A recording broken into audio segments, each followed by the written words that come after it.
Welcome back to my channel. Sweet சாப்பிடணும்னு ஆசையாக இருக்கா? ரெண்டு இன்க்ரீடியண்ட் வச்சு 2 நிமிஷத்தில் டேஸ்டியான கோகனட் பர்ஃபி எப்படி செய்கிறதுன்னு பார்க்கலாமா?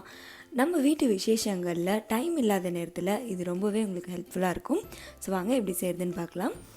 இதுக்காக 2 கப் அளவுக்கு டெசிகேட்டட் கோக்னட் எடுத்திருக்கேன். டெசிகேட்டட் கோக்னட் அப்படின்னா அது தேங்காய் துருவல் தான். அது கொஞ்சம் ட்ரையாக இருக்கும். ப்ரொஃபஷ்னல் ஸ்டோர்ஸில் கிடைக்கும். அப்படி கிடைக்கலன்னா நீங்கள் வெறும் தேங்காவை எடுத்து உங்கள் மிக்ஸி ஜாரில் போட்டு அதை நல்லா நைஸாக ஓட்டி எடுத்துக்கோங்க. தண்ணி எதுவுமே சேர்க்காமல். ஸோ அது நல்லா தூளாக ஆகிடும்.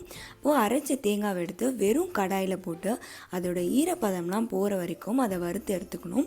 இப்போ வறுத்த இந்த தேங்காவை ஒரு ஏர்டைட் கண்டெய்னரில் போட்டு வச்சுக்கோங்க. அது ரொம்ப நாளைக்கு உங்களுக்கு வரும். அதுதான் டெசிகேட்டட் கோகனட். இப்போது 2 கப் அளவுக்கு டெசிகேட்டட் கோகனட்டுக்கு 1/2 கப் அளவுக்கு கண்டென்ஸ்டு மில்க் ஆட் பண்ணியிருக்கேன். இப்போ இது ரெண்டுத்தையும் நல்லா மிக்ஸ் பண்ணிக்கணும்.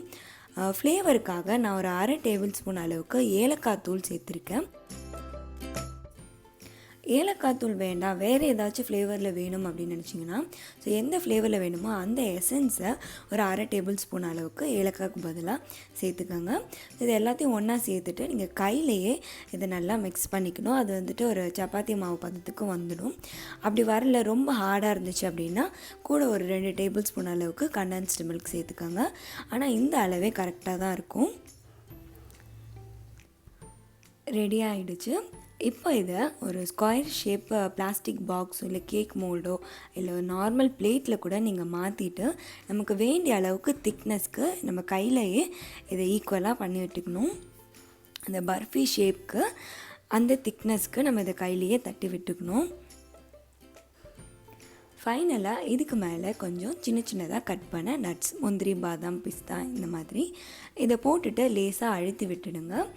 இந்த பாக்ஸில் மாற்றினதுமே நமக்கு வேண்டிய அளவுக்கு இதை கத்தி வச்சு கட் பண்ணி வச்சுக்கணும். ஏன்னா இது கொஞ்சம் நேரம் ஆக இறுக ஆரம்பிச்சிடும். அப்போ கட் பண்ணும்போது கொஞ்சம் கஷ்டமாக இருக்கும். அதனால் இந்த பாக்ஸில் மாற்றிட்டு உடனே நம்ம சின்ன பீசஸாக இதை கட் பண்ணி வச்சுக்கலாம். அவ்வளோதான், ஸ்வீட் ரெடி ஆகிடுச்சு. ஸோ ரொம்பவே ஈஸி, 2 நிமிஷமே அதிகம் தான் இதை செய்கிறதுக்கு. அதனால் டைம் இல்லாத நேரத்துலலாம் கண்டிப்பாக இந்த ஸ்வீட் ரொம்பவே யூஸ்ஃபுல்லாக இருக்கும். ரொம்பவே டேஸ்ட்டாகவும் இருக்கும். அதனால் கண்டிப்பாக நீங்களும் ட்ரை பண்ணி பாருங்கள். இந்த ரெசிபி உங்களுக்கு பிடிச்சிருந்துச்சுன்னா லைக் பண்ணுங்கள், ஷேர் பண்ணுங்கள், கமெண்ட் பண்ணுங்கள். தேங்க்யூ.